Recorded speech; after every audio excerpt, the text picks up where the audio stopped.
What up? This is the AP Precalculus Unit 3 Progress Check B review thingamathing. This is for you to feel good and prepared for that test that your teacher's going to make you take. So that's what this is. It's not a reteaching type video. It's not like a, hey, let's remember how to do everything and spend an hour doing that. No, it's just, here's some problems you should expect to see on the test, like it, but not exactly the same. And we just go over how to do them. So if you need a reteaching type of video, hey man, I make those too. Go watch them. Check me out. But this is more or less just kind of like, a practice test. First things first, we're going to sketch tangent x. Now, tangent x, remember, has a period of pi and not a period of 2 pi like its friends, the sines and cosines. So a period of pi, in this case, frequency is the number that lives right in front of x, and that's an invisible 1, so that makes life easy. And now it's time to graph what tangent x looks like. Now, since tangent by definition is sine x over cos x, with there being an x in the denominator, we run the risk of having vertical asymptotes. And we do. Every time x is 0, or the bottom rather is 0, we get vertical asymptotes. And that happens at pi over 2 and 3 pi over 2 and negative pi over 2. So what we're going to get, before we even do too much of anything, is we're going to get vertical asymptotes at every pi over 2 thing going on. Now, it happens at pi over 2, and then, a period later it happens again, and then a period before it happens, and then a period before it happens. So those are going to be our vertical asymptotes. Now, this is just the regular tangent function. Okay, regular tangent functions go through 0, 0 and kind of do this half wave looking thing. So it's going to go through 0, 0, and then a pi after that. It's going to go through 0, and then 2 pi after that. It's going to go through 0, and a pi before that, and another pi. And it kind of just does this thing where it, waves like that. I'm really awful at drawing pictures, although that one turned out pretty decent. If I can make the rest of them look like that, I'd be in great shape. Also, if I did a bunch of exercises, I'd be in great shape, but I'm too old. That's a body exercise joke for those of you who are following along. All right. No one responds to this, so I'll just keep going. But that's what tangent looks like. That is the base version of a tangent function. You're looking at these wave things. It's important, again, to remember that the period is pi and not 2 pi. So, yeah, there you have it. And I forgot to do, nowhere here do I say graph it, even though I graphed it anyway. But the question C is asking us to find the equation for all vertical asymptotes. So the vertical asymptotes do happen at every pi over 2. So the way I will word this, it's going to happen every pi over 2 and every pi added to that, or every pi subtracted to that. So I will write out that the equation for all vertical asymptotes, since vertical asymptotes are vertical lines, it's going to be x equals, and it'll be start out at pi over 2 is a way we could start it out. And every pi added or subtracted from that will get you the next vertical asymptote. So we will add pi k. And what's k? Where k is any integer.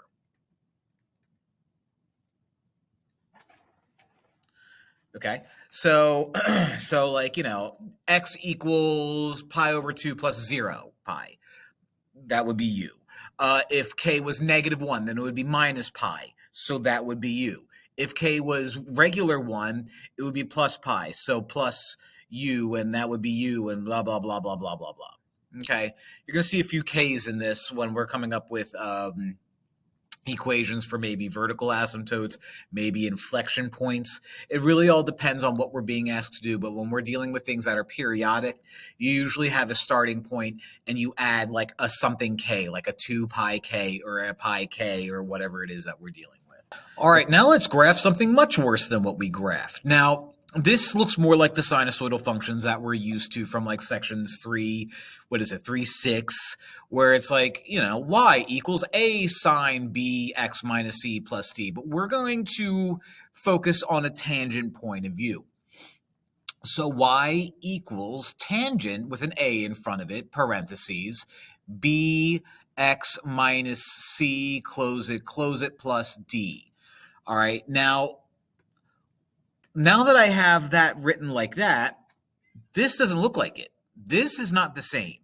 So I need to base it, and if you're wondering, well, yeah, it is. Sure it is. No, it's not. See how 2x is 2x and not some number parentheses x? I need to factor a 2 out of this guy. So when I do that, I have y equals 3 tangent, factor out a 2. And by the way, no matter what this number is, you always factor out this number to get x alone. So even if this is like a terrible number, like 3 or 5 or 11.2, and you're like, I can't factor a 2 out of 11.2, force it, because you have to make it look like that. And then you just change that number by dividing it by 2, all is well. That's not too bad here, because when I factor out a 2, I'm left with just dx. And if I divide a 2 from negative 2 pi, I'm left with just pi. My lights went out, but that's okay. I kind of like working in the dark.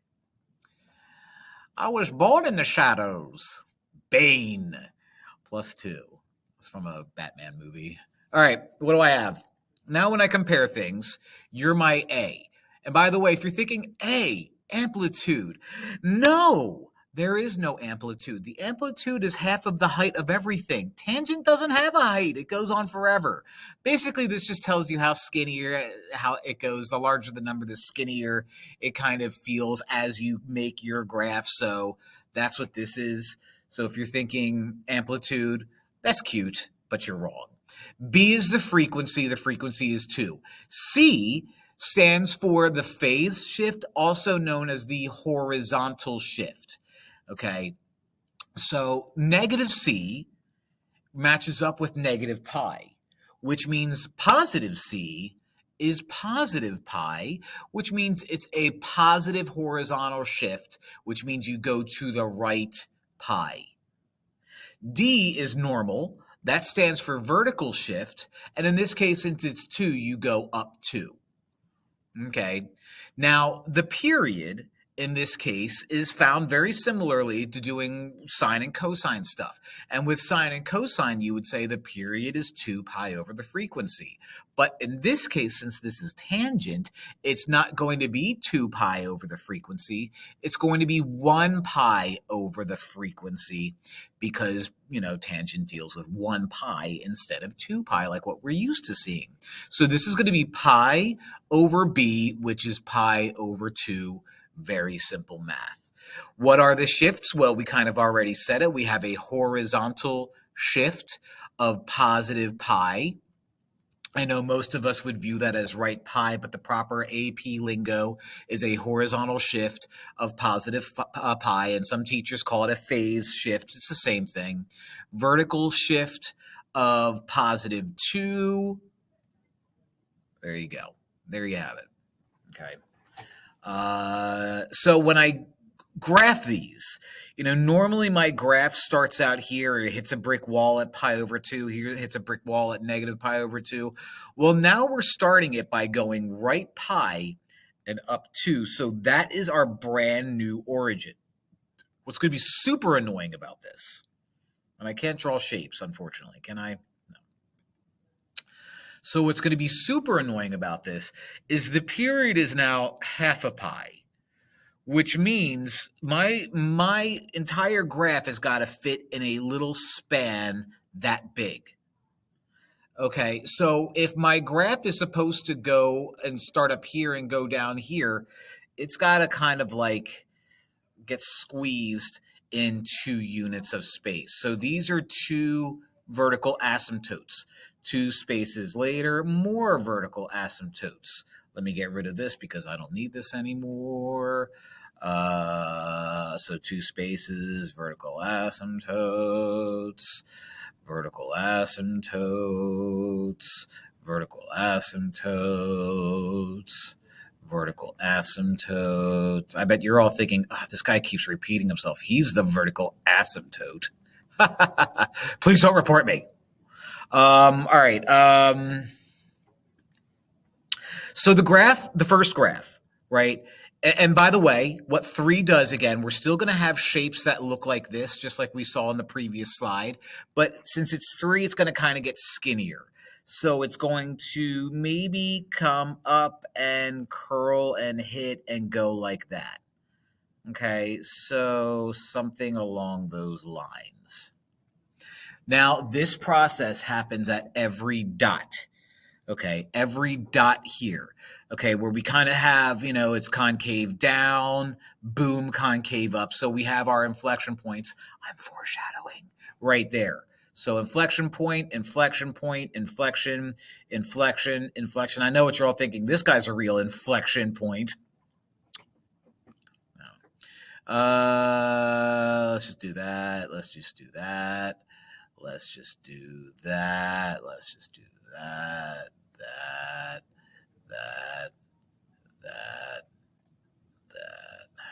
Okay, so you're not going to make it all the way. You're going to kind of come down here. You're going to kind of come down here. You two. Have I said that I'm really bad at drawing these? I am. All right. Give a coordinate that shows all inflection points. All right, so in every single case, okay, the y value is 2. In every single case, the y value is 2, so that's pretty nice. That's pretty nice.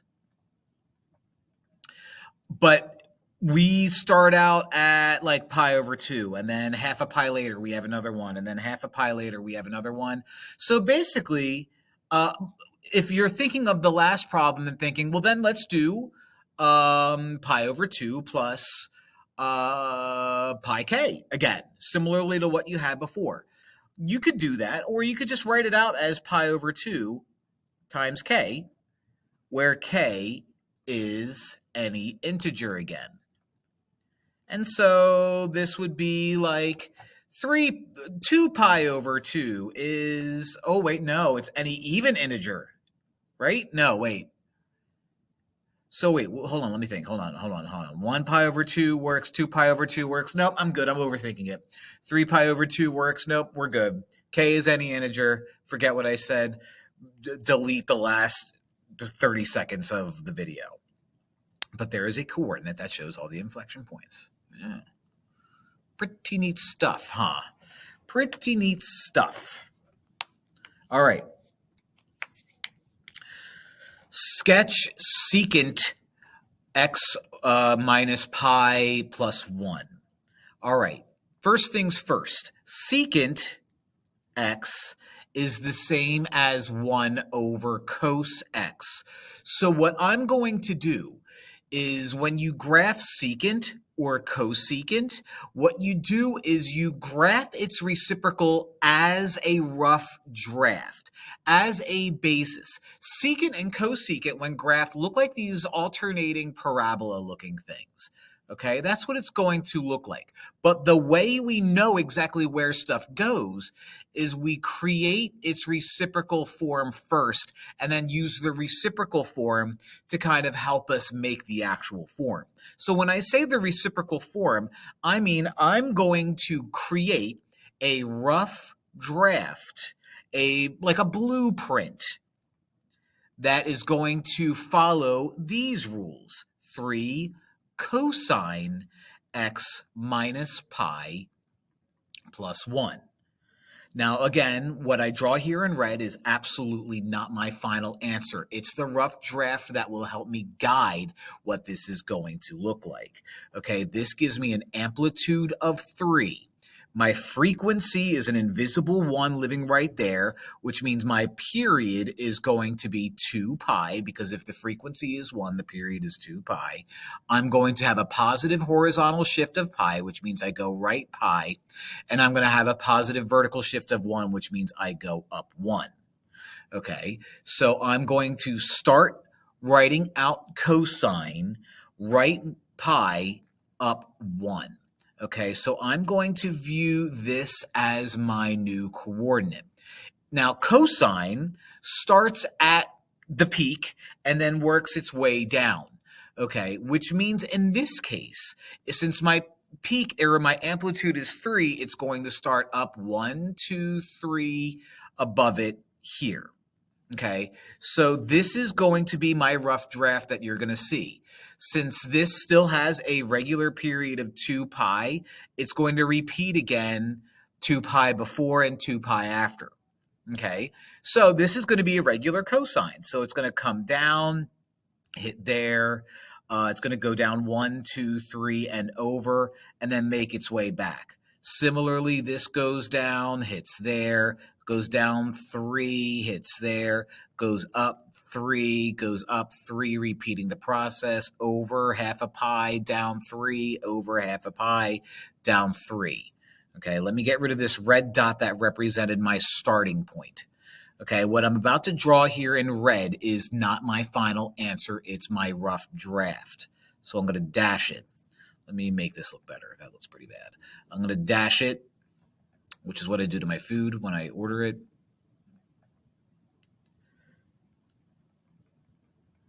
DoorDash. DoorDash humor. Okay. Now, this red line represents my rough draft. My final answer, what that's going to look like, is going to be here in green.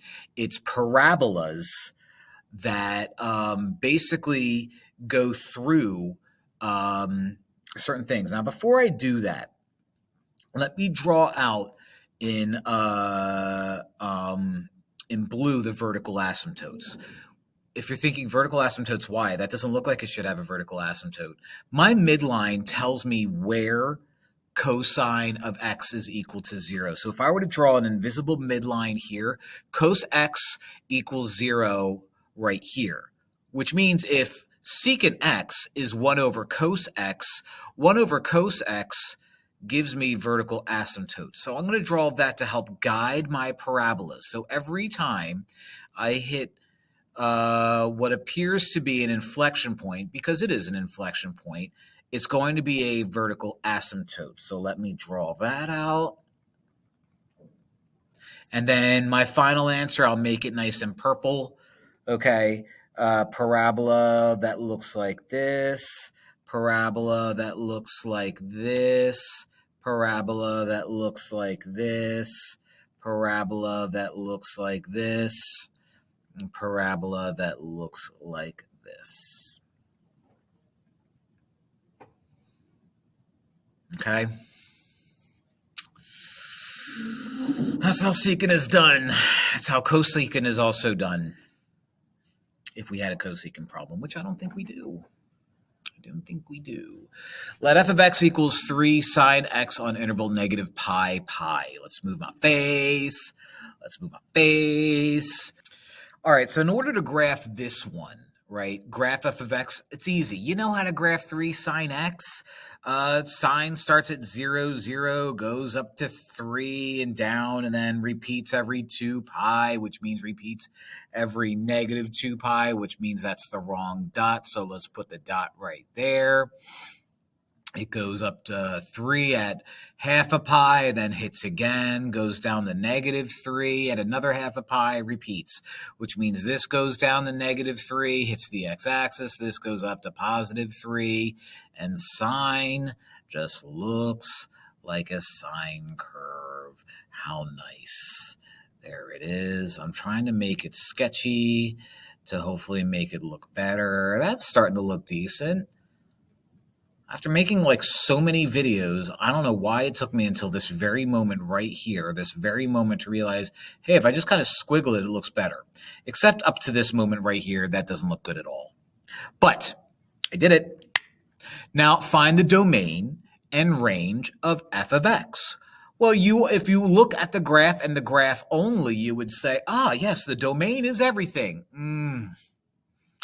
You who are not careful, the domain is not everything. They want us to stop the domain between negative pi and pi. So normally it would be everything, but in this case, it's not.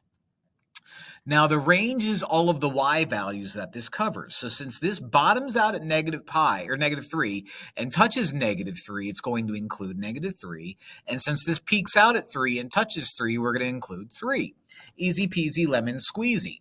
Next part, not so much, because now I have to find and graph its inverse. So I like to write these out as y equals 3 sine x's, because I don't like dealing with f of x when finding the inverse. I just don't. So step number 1 is swap the x and the y, like so. Divide everything by 3, like so. And now I have x over 3 equals sine y. Now, if you're like, buddy, why did you make all of that space? Well, I have to get rid of sine. And the way you get rid of sine is inverse sining both sides, baby. That's why I left all that space there.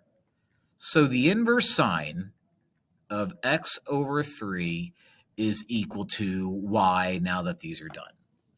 So I have y all by itself.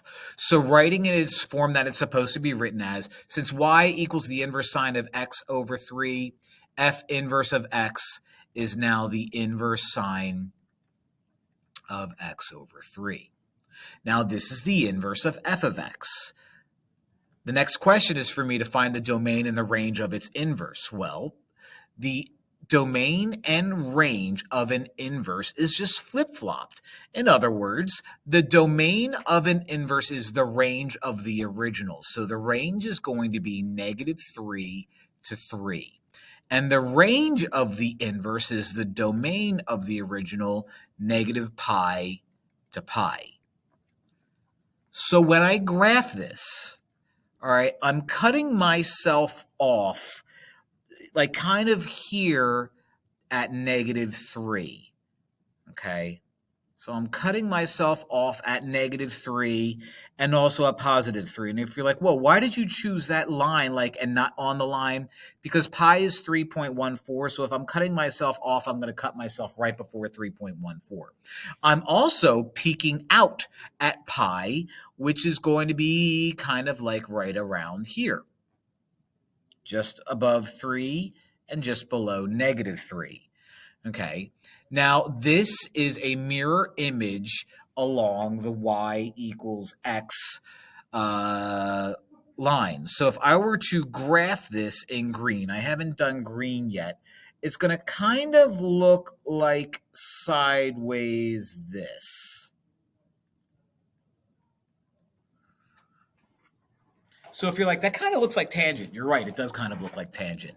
But if you look at it at a diagonal like I currently am doing, you can see how maybe a line cuts through that guy directly in the middle. So the green here is my inverse, whereas the black was the original. And if I wanted to graph f of x with the original, I should probably erase all this stuff to the left and to the right, which maybe now that I have the chance I will, just to make things a little bit more proper.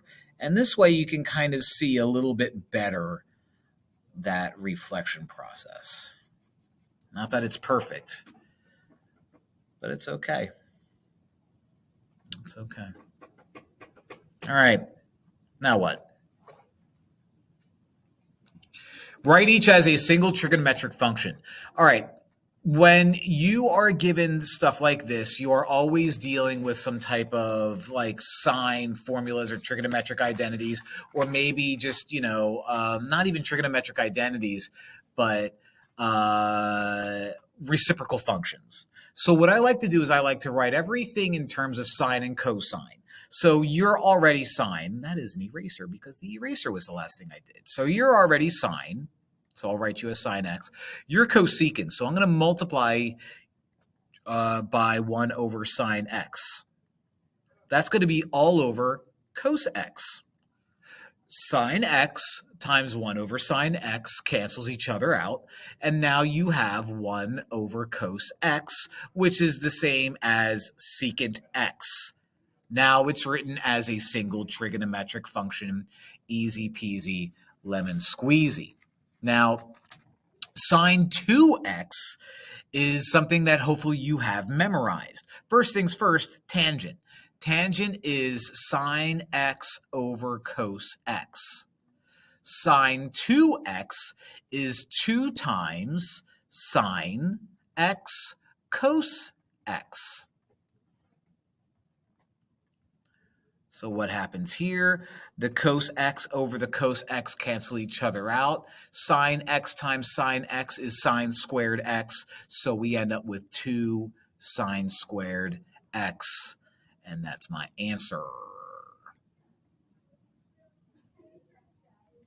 Fun, fun.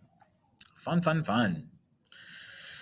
Fun, fun, fun, fun, fun. Find cosecant theta and secant theta if given cotangent theta equals 3 over 2 and cosine's got to be positive, which cosine's always positive anyway. So, all right, I like to view this as this, okay? Cotangent, right, is the same exact thing as tangent, but 1 over it.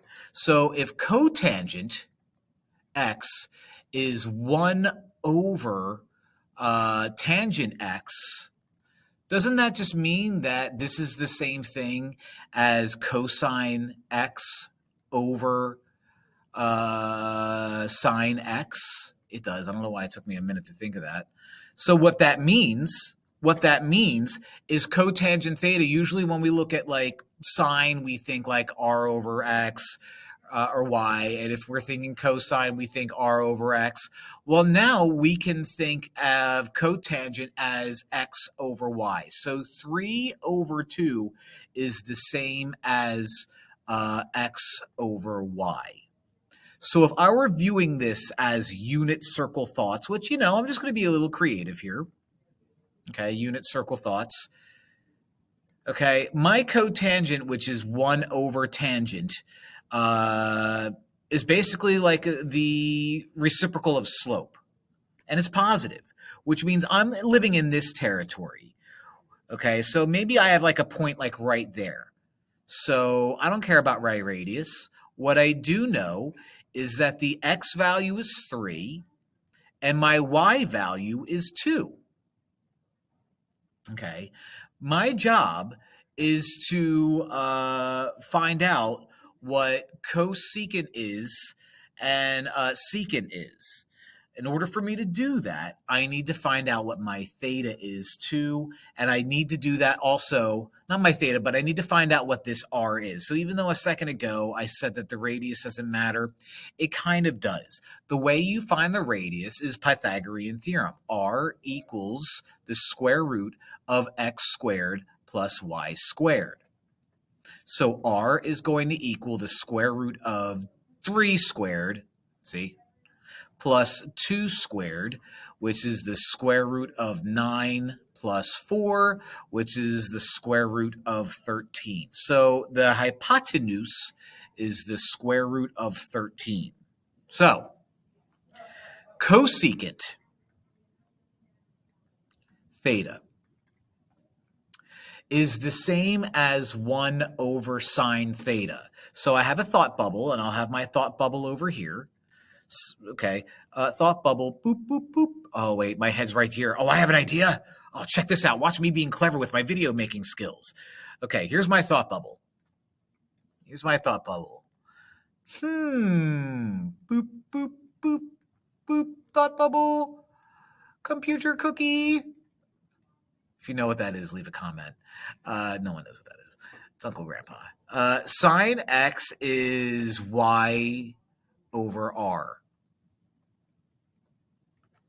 So if sine theta is y over r and cosecant is its reciprocal, doesn't that just mean that cosecant is r over y? And didn't we just find out that r is root 13? And don't we already know that y is 2? So isn't cosecant theta root 13 over 2? Let me go back to my thought bubble. Boop, boop, boop. Cosine theta is equal to x over r. So isn't secant theta, the other thing that I have to find, isn't that just the reciprocal of cosine? Which means, isn't the reciprocal of cosine going to be r over x? And don't we know that r is already the square root of 13 and x is 3? We do. And we figured it out. That was fun. That was fun. By the way, the boop bop boop computer cookie is from Uncle Grandpa, and it's from a part of Uncle Grandpa called Berry Nice and Hot Dog Person. Hilarious stuff. Makes my kids crack up. Makes me crack up. All right. Solve the equation on the interval 0 to 2 pi. So I have to get theta all by itself. Well, I have 4 in the way, and I have this 4 in the way. So, going back from Algebra 1, we always know to subtract the number from both sides first. And that gives us 4 sine squared theta equals 1. Divide everything by 4. Divide everything by 4. Cross you out. And sine squared theta equals 1 over 4. Okay. I need to get theta all by itself, so I need to square root both sides. Don't forget the plus or minus. But theta, or sine theta, is now equal to the positive or negative. I will deal with that in a second. I can't just completely ignore it because I just can't. But the square root of 1 is 1. The square root of 4 is 2. Okay, now since, again, I only care about thetas that exist between 0 and 2 pi, I still do care about the positive or negative half. I do. I can't get rid of it. I thought I can get rid of it, but I can't get rid of it. So what I'm going to do is I'm going to split this up into 2 problems. Sine theta equals positive a half, and sine theta equals negative a half. Okay? So on the left side, in order to get theta all by itself, I inverse sine both sides, and we know from the unit circle that the y value of positive a half is going to be 2 options, okay? Pi over 6 and 5 pi over 6, okay? Inverse sine both sides here. Inverse sine both sides here. And we know that the y value on the unit circle that gives us a negative half is 2 options, and that's 7 pi over 6 and 11 pi over 6. So my final answer, putting all this together to make it nice and clean, is going to be theta equals pi over 6, 5 pi over 6, 7 pi over 6, and 11 pi over 6. All right, more solving equations stuff. Let's move all of the trig functions to the left. So what I'm going to do is I'm going to add 3 tan theta, which so happens to combine with u. Isn't that nice? So u completely crossed out to become 0. Okay. And now on the left side, we have tan theta sine theta minus tan theta equals 0. I have a tan in common in both, so let's factor out tan theta. So tan theta sine theta minus 1 equals 0. Zero product property says that tan theta equals 0. And sine theta minus 1 equals 0. Zero product property. Inverse tan both sides.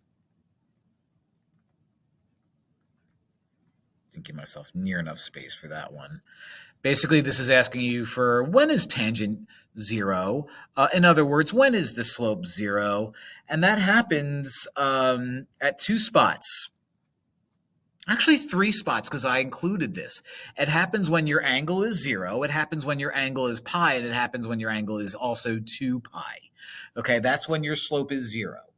Okay. By the way, again, tangent means slope. So that's why I knew that without having to memorize anything. This guy, I have to add 1 to both sides. Sine theta equals positive 1. I'm going to inverse sine both sides. I'm going to inverse sine both sides. And sine of theta means what angle gives you a sine of 1, and that is pi over 2. Wait a minute. You know, we haven't had to do this in a while. But if I were to plug in pi over 2 into the original problem, tangent of pi over 2 is undefined. So this isn't a realistic option. That will not work. Which means my only answers are these three. Tricky. Tricky stuff. Tricky stuff alert. Tricky stuff alert. Oh, let's do another one. Let's move everything to the left. All right, so we'll add sine squared theta. We'll subtract sine theta. We'll subtract 1. So this is going to be plus sine squared theta minus sine theta minus 1. All of this will cancel out, giving us 2 sine squared.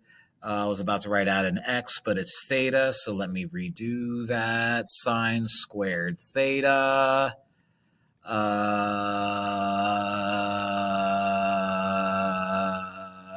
minus sine theta minus 1 equals 0. Now, the reason why I was going is because I have another thought bubble.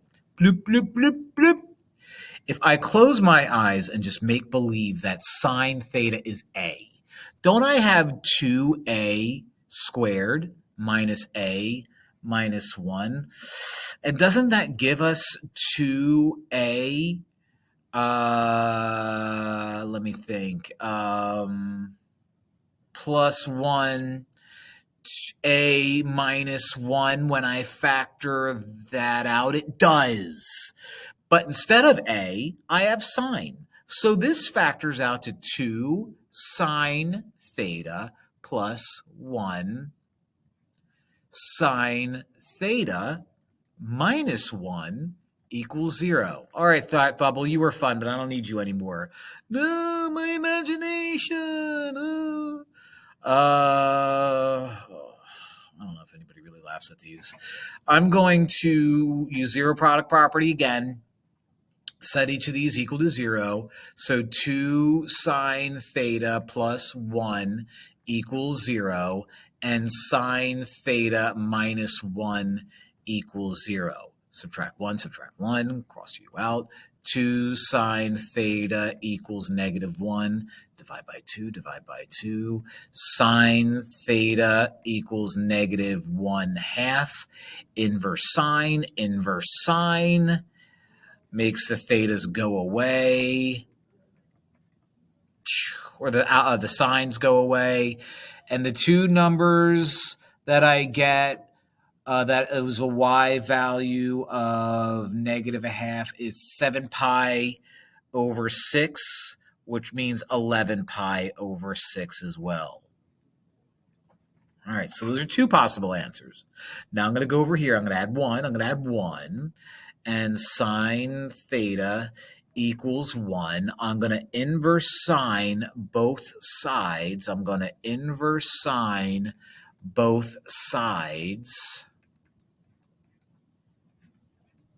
And just like last time, the inverse sine of 1 is only at one spot, and that's pi over 2. Do I have to worry about getting something undefined because these are tangent? No. So like unlike the last one, I don't have to be super paranoid about these. So I'm just going to write down that my three answers are going to be 7 pi over 6, 11 pi over 6, and pi over 2 in no particular order, because that is not in any particular order, because it's out of order. Like a broken arcade game.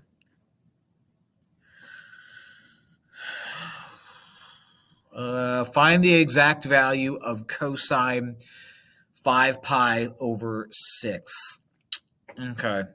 So this comes from the fact that I have rules about adding or subtracting cosines. I know that I can rewrite this out as 2 pi over 6 plus 3 pi over 6. So pi over 3 plus, what did I say? Pi over 2. I can rewrite that out like that. Okay, now the rule for cosine and adding angles within a cosine is if I have cos alpha plus beta. I'm not going to have enough room. Let me start that over. Let me start that over because I'm not going to have enough space. Maybe I'll write it out down here. That should give me enough space down there. Cos alpha plus beta is the same thing as cos alpha, cos beta, minus sine alpha, sine beta. That's supposed to say sine, not sim. Okay, so you would be my alpha, you would be my beta. Okay, so this is the same thing as cos pi over 3 times cos pi over 2 minus sine pi over 3 times sine pi over 2. Okay, cos pi over 3 is a half. Cos pi over 2 is 0. Minus sine pi over 3 is negative root 3 over 2. And sine pi over 2, which seems to be showing up a lot, is 1. So you're gone. And negative root 3 over 2 times 1 is negative root 3 over 2. Not neat. Now there's others. There's the sine and there's the minuses and stuff like that. So make sure you have all of them memorized. But yeah, that's how you do that one. Pretty nice. Let cosine of theta be 3 over 5 in quadrant 4. Okay. Find cosine of 2 pi or 2. Oh.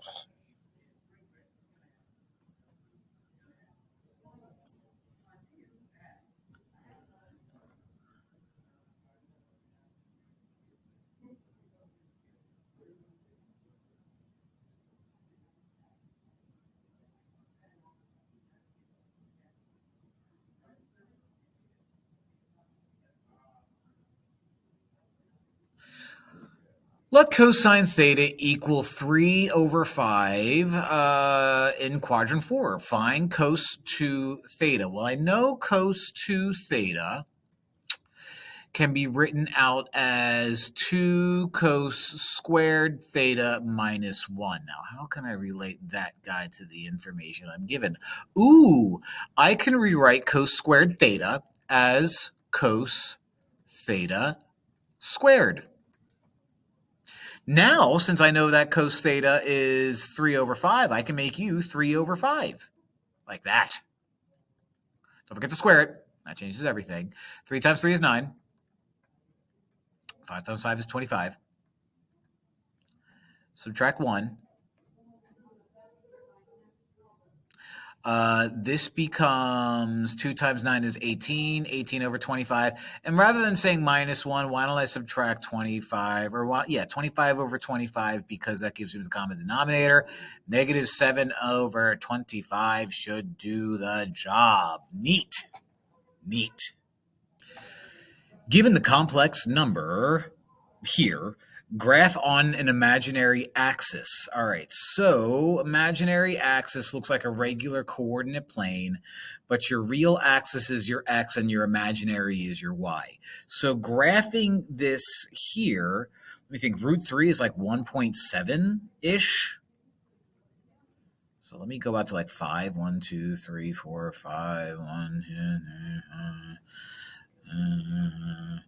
2, negative 4 would have me going out here, and negative 4i would have me going down like well beyond that. So something like that. Again, root 3 is 1.7, so I'm living here in 6.8 territory.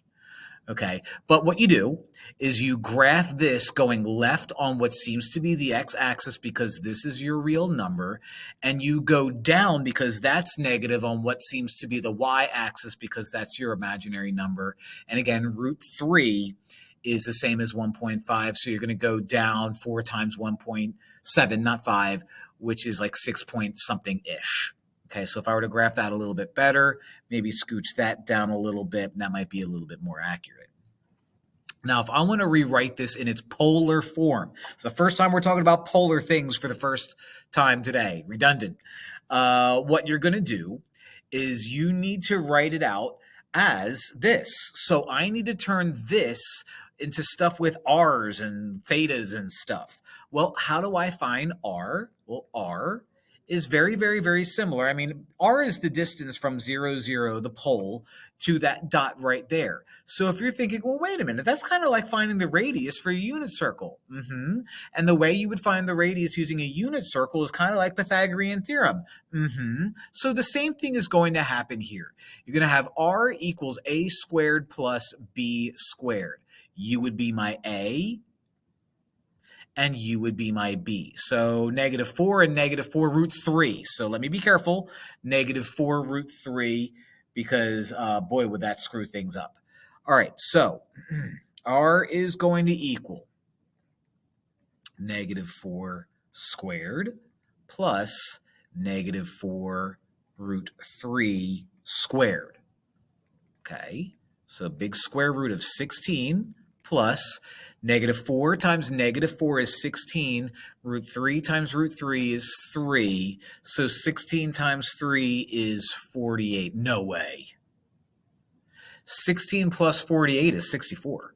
This is the square root of 64, which is 8. So r is 8. Oh, that makes life super easy. All right, r is 8.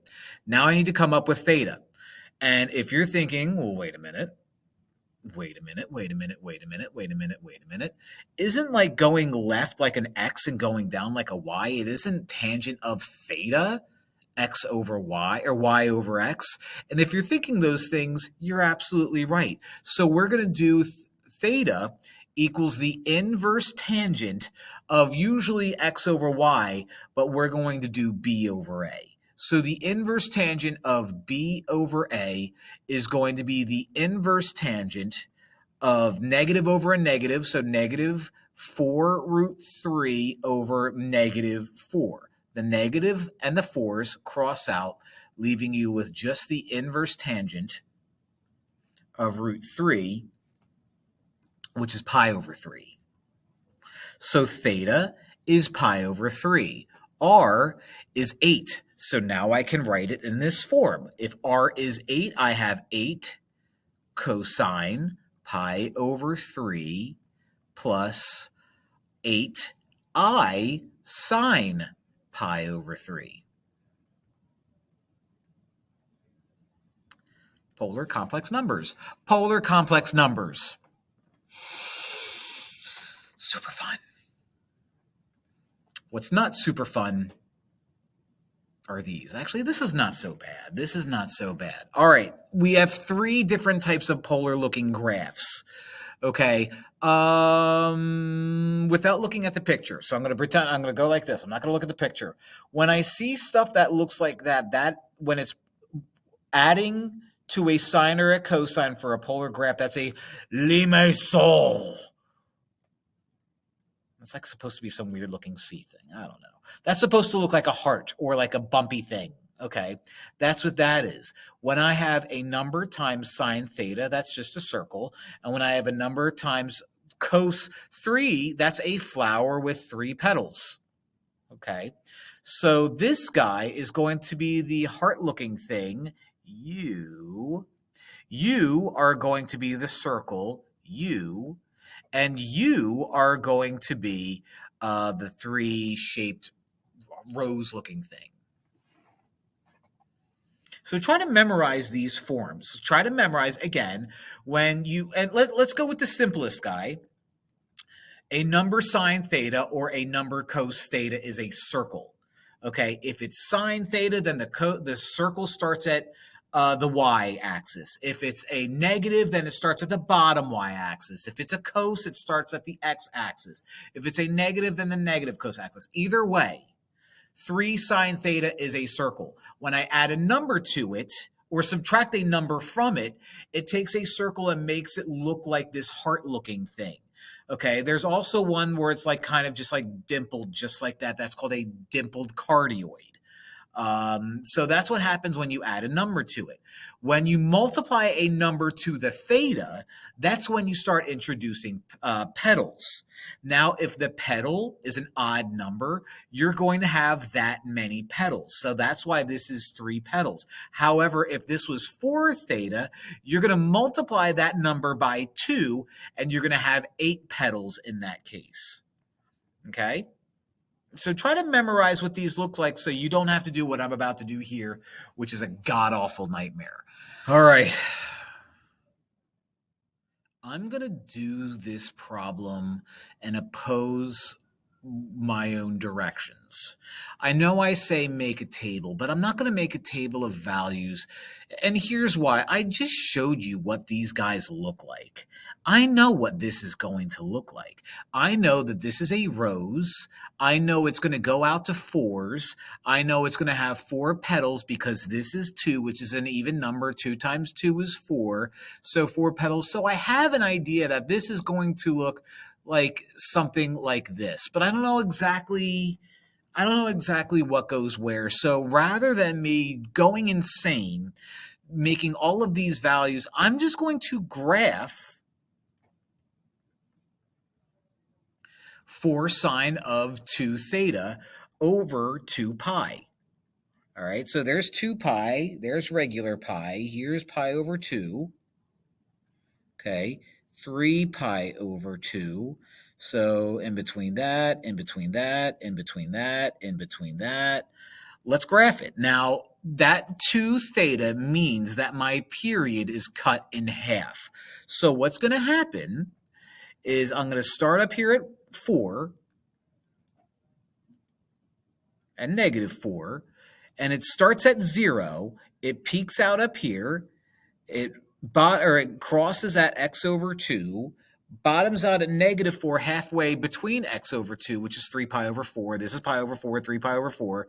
And it's going to come back up here. And it's going to repeat the process. Bang, bang, bang, bang. Okay, so it's going to look like this. So again, now that I know what these guys look like, I'm not going to go insane making a table, which I originally was going to do, and those things make me go insane. I hate them. I hate tables. All right, so what's most important about this is at 0, I'm at 0, okay? At pi over 4, which is what this is, at pi over 4, I'm at 4. And then I hit 0 again. And then at 3 pi over 4, which is u, I'm actually at negative 4. So you're out here. Is this negative 4? 1, 2, 3. Oh, that was a close one. Oh, boy, oh, boy. Oh, boy. That's a close one. Okay. At pi, I'm at 0. At 5 pi over 4, which is u, I'm at positive 4 again. So that's going to be u. Then at 3 pi over 2, I'm at 0. Then I go to 7 pi over 4. I'm at negative 4. So here's 7 pi over 4, but I go to negative 1, 2, 3, 4. Again, I know this looks like a flower. So my petals are going to reach out to here. So when I draw this, I start at 0, 0, and I make my way towards this and then come back. Now I continue going this way, this way, this way.